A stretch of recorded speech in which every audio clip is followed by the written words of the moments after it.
നിങ്ങളുടെ സ്വന്തം രുചിസാണ്. എല്ലാവർക്കും എന്തൊക്കെയുണ്ട് വിശേഷങ്ങൾ? സുഖമായിട്ടിരിക്കുന്നോ? സൗണ്ട് ഇല്ല എന്നുള്ളത് എനിക്കറിയാം. സൗണ്ട് ഇല്ല എന്ന് ഇന്നലെയും കമൻറ്റുകൾ ഉണ്ടായിരുന്നു, മെസ്സേജസ് ഉണ്ടായിരുന്നു. എല്ലാവരും ഒന്ന് ക്ഷമിക്കുക. ഞാൻ ഓൾറെഡി മൈക്കിന് ഓർഡർ ചെയ്തിട്ടുണ്ട്. പിന്നെ എൻ്റെ തൊണ്ട ഒട്ടും ശരിയല്ല. മൈക്കിന് ഓർഡർ ചെയ്തു. അടുത്ത ആഴ്ചത്തേക്ക് മൈക്ക് വരും. അന്നേരത്തേക്ക് കുറച്ച് കൂടുതൽ വോളിയത്തിൽ നിങ്ങൾ എന്നെ സഹിക്കേണ്ടി വരും. ഓക്കെ. പിന്നെ ഇന്നെന്തുവാ ഇങ്ങനെ സംസാരിക്കുന്നതെന്നൊക്കെ വിചാരിച്ചിട്ട് ഫേസ്ബുക്ക് ഇങ്ങനെ തോണ്ടിയിരുന്ന സമയത്ത് അതിനകത്തൊരു പോസ്റ്റ് കണ്ടേ. പോസ്റ്റ് ഇങ്ങനെയാണ് പറഞ്ഞിരിക്കുന്നത്: ഒരു സ്ത്രീയുടെ വസ്ത്രധാരണമാണ് അവരുടെ ക്യാരക്ടർ നിശ്ചയിക്കുന്നത്. നിങ്ങൾ ഇതിനോട് യോജിക്കുന്നുണ്ടോ? ഞാൻ ഇതിനോട് യോജിക്കുന്നില്ല. നിങ്ങൾ ഇതിനോട് യോജിക്കുന്നുണ്ടോ? എങ്ങനെയാണ് ഒരു സ്ത്രീയുടെ വസ്ത്രധാരണം അവരുടെ ക്യാരക്ടർ നിശ്ചയിക്കുന്നത്? പല മേഖലയിൽ പല രീതിയിൽ ജോലി ചെയ്യുന്ന ആൾക്കാരാണ് ഇന്നത്തെ കാലത്ത് കൂടുതലുള്ളത്, അല്ലേ? അപ്പം അവർക്ക് പല രീതിയിൽ ഡ്രസ്സ് ചെയ്തുകൊണ്ട് പോകേണ്ട അവസ്ഥകളും വരാം. അങ്ങനെയുള്ള അവസരങ്ങളുണ്ടാവും. അതിൻ്റെ അർത്ഥം അവരുടെ ക്യാരക്ടർ മോശമാണെന്നാണോ? ഒരിക്കലും അല്ല ചേട്ടാ, അങ്ങനെയല്ല. അത് വളരെ മാന്യമായിട്ട് കുടുംബം നടത്തിക്കൊണ്ട് പോകുന്ന പല സ്ത്രീകളും ഉണ്ട്. ഭർത്താവും കുട്ടികളും ഒക്കെയുള്ള ആൾക്കാർ. അവർ മാന്യമായിട്ടുള്ള ഡ്രസ്സ് ഇട്ടുകൊണ്ട് പുറത്ത് പോയി വളരെ മാന്യതയില്ലാത്ത ജോലികൾ ചെയ്യുന്ന ആൾക്കാർ ഇന്ന് ഈ സമൂഹത്തുണ്ട്. അപ്പം ഒരിക്കലും ഒരു സ്ത്രീയെ സംബന്ധിച്ചിടത്തോളം, അല്ലെങ്കിൽ ഒരു പുരുഷനെ സംബന്ധിച്ചിടത്തോളം, ആരെ സംബന്ധിച്ചിടത്തോളം വസ്ത്രധാരണം എന്നുള്ളത് കൊണ്ട് ഒരാളുടെ ക്യാരക്ടർ മോശമാകും എന്നുള്ളത് പറയുന്നത് ശരിയല്ല. മാന്യമായതാണേലും എന്താ ഈ മാന്യത എന്ന് മാന്യമായ വസ്ത്രധാരണം എന്നുകൊണ്ട് അതുകൊണ്ട് എന്താണ് ഉദ്ദേശിക്കുന്നത്? ഇപ്പോൾ ഒരു സ്ലീവ്ലെസ് ആയിട്ടുള്ള ഒരു ടോപ്പ് ഇട്ടെന്ന് പറഞ്ഞോ, അല്ലെ കാലിന് ഇച്ചിരി കാല് കാണുന്ന ഒരു ഡ്രസ്സ്, ഒരു പാൻറ് ഇട്ടെന്നും പറഞ്ഞുകൊണ്ട് ഒരിക്കലും ആ സ്ത്രീയുടെ ക്യാരക്ടർ മോശമാകണം അങ്ങനൊന്നും വിചാരിക്കുകയോ ചെയ്യരുത്. ഇപ്പോഴും നമ്മൾ കാളവണ്ടിയല്ലല്ലോ ഓടിക്കുന്നത്, നമ്മൾ വാഹനത്തിലോട്ട് വന്നില്ലേ. കാലം മാറിയതൊന്നും അറിഞ്ഞില്ലെന്ന് തോന്നാ ചേട്ടൻ കേട്ടോ. ഇനി ആക്കാനും വേണ്ടിയിട്ട് എൻ്റെ ഒരു സുഹൃത്ത് കഴിഞ്ഞ ദിവസം ചോദിച്ചു, ഹണി റോസിൻ്റെ കാര്യത്തിൽ എന്താണ് നീ അഭിപ്രായം പറയുന്നത്? നിൻ്റെ അഭിപ്രായം എന്താണ്? ഇനി ആക്കാനായിട്ട് ചോദിച്ചതാണെന്ന് എനിക്ക് മനസ്സിലായിരുന്നു.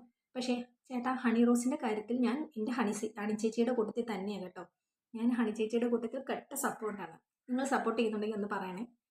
വേറൊന്നുമല്ല, അവർ ഒരു ഇനാഗ്രേഷന് വരുന്നത്, അവർ ചിലപ്പോൾ അവരുടെ ശരീരം എക്സ്പോസ് ചെയ്യുന്ന ഒരു ഡ്രസ്സ് ഇട്ടിട്ടായിരിക്കും വരുന്നത്. എന്തിനാ ഇപ്പം നിങ്ങൾ കാണാൻ പോകുന്നത്? അങ്ങനെയാണ് അവർ വരുന്നതെന്നുള്ളത് നിങ്ങൾക്കറിയാം. അപ്പോൾ പിന്നെ നിങ്ങൾ ചേട്ടന്മാർ എന്തിനാ കാണാൻ പോകുന്നത്? അപ്പോൾ അവിടെ ആരുടെ വ്യക്തിത്വം ശരിയല്ലാത്തത്? ഹണി റോസിൻ്റെയോ നിങ്ങളുടെയോ?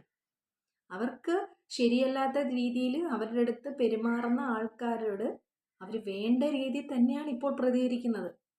അവർക്കത് തെറ്റായി എന്ന് തോന്നിയപ്പോൾ അവരതിന് പ്രതികരിച്ചു. അതവരുടെ ക്യാരക്ടർ നല്ലതായതുകൊണ്ടാണ്, മോശമായതുകൊണ്ടല്ല.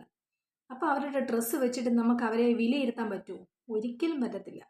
ക്യാരക്ടർ നിശ്ചയിക്കുന്നത് അവരുടെ വസ്ത്രധാരണമല്ല, അവരുടെ പ്രവൃത്തിയാണ് എന്നാണ് ഞാൻ വിശ്വസിക്കുന്നത്. എൻ്റെ അഭിപ്രായമാണ് ഞാൻ പറയുന്നത്. നിങ്ങളുടെ അഭിപ്രായം എന്താണെന്ന് നിങ്ങൾ പറയണേ. പല വേഷങ്ങളും അഭിനയിക്കുന്നവരുണ്ട്. അതായത് വില്ലൻ വേഷങ്ങളൊക്കെ, വില്ലൻ ക്യാരക്ടർ ടൈപ്പുകളൊക്കെ ചെയ്യുന്ന ആൾക്കാരില്ലേ? അപ്പം അവരൊക്കെ ഉണ്ടല്ലോ, ജീവിതത്തിൽ വില്ലന്മാരാണോ? അല്ല, എനിക്കറിയത്തില്ലാത്തതുകൊണ്ട് ചോദിക്കുക. അവരുടെ ക്യാരക്ടർ അങ്ങനെയാണോ? അല്ല. നമ്മളുടെ വസ്ത്രധാരണം ഒന്നും അല്ല ചേട്ടാ നമ്മുടെ ക്യാരക്ടർ നിശ്ചയിക്കുന്നത്. നമ്മൾ ചെയ്യുന്ന പ്രവൃത്തിയാണ്, അതാണ് നമ്മുടെ ക്യാരക്ടർ നിശ്ചയിക്കുന്നത്. അല്ലാതെ ഇറക്കമുള്ള ഉടുപ്പിട്ട് എന്ന് വിചാരിച്ചിട്ട് അവൾ മോശക്കാരിയാണെന്നൊന്നും ചിന്തിച്ചേക്കരുത്. അങ്ങനെയല്ല. അതാദ്യം നമ്മൾ മനസ്സിലാക്കണം. നമ്മുടെ മനസ്സ് ശരിയാക്കുക, അതാ വേണ്ടത്. ഇന്ന് നടക്കുന്ന പീഡനങ്ങളിൽ എല്ലാം മോശമായ വസ്ത്രം ധരിച്ചുകൊണ്ട് പോയ വ്യക്തികൾക്ക് സംഭവിച്ച പീഡനങ്ങളാണോ? അല്ലല്ലോ. കുഞ്ഞു കുട്ടികളെ വരെ പീഡിപ്പിക്കുന്നു പറഞ്ഞാൽ നമ്മുടെ ഈ സമൂഹത്തിൽ എത്ര കേസുകളാണ് വരുന്നത്? അവിടെ ആരുടെ വസ്ത്രധാരണമാണ് അവിടെ മോശമായതുകൊണ്ട് ആ കുഞ്ഞുങ്ങൾക്ക് അങ്ങനെ ഒരു അവസ്ഥ വരുന്നത്? നമ്മൾ നമ്മുടെ മനസ്സ് നന്നായിരിക്കുക, നല്ലത് ചിന്തിക്കുക, നല്ലത് പ്രവർത്തിക്കുക. ഓക്കെ. അപ്പം ടാറ്റ, ബൈ ബൈ, നാളെ കാണാം. ചാനൽ സപ്പോർട്ട് ചെയ്യാതെ ആ വഴി അങ്ങ് പോയേക്കരുത്. സബ്സ്ക്രൈബ് ചെയ്യാൻ മറക്കരുത്, ബെല്ലൈക്കൻ അടിക്കാനും മറക്കരുത്. എന്നാലല്ലേ നമുക്കിതുപോലുള്ള വലിയ വലിയ വിഷയങ്ങളൊക്കെ വന്ന് സംസാരിക്കാൻ പറ്റുള്ളൂ. ടാറ്റാ.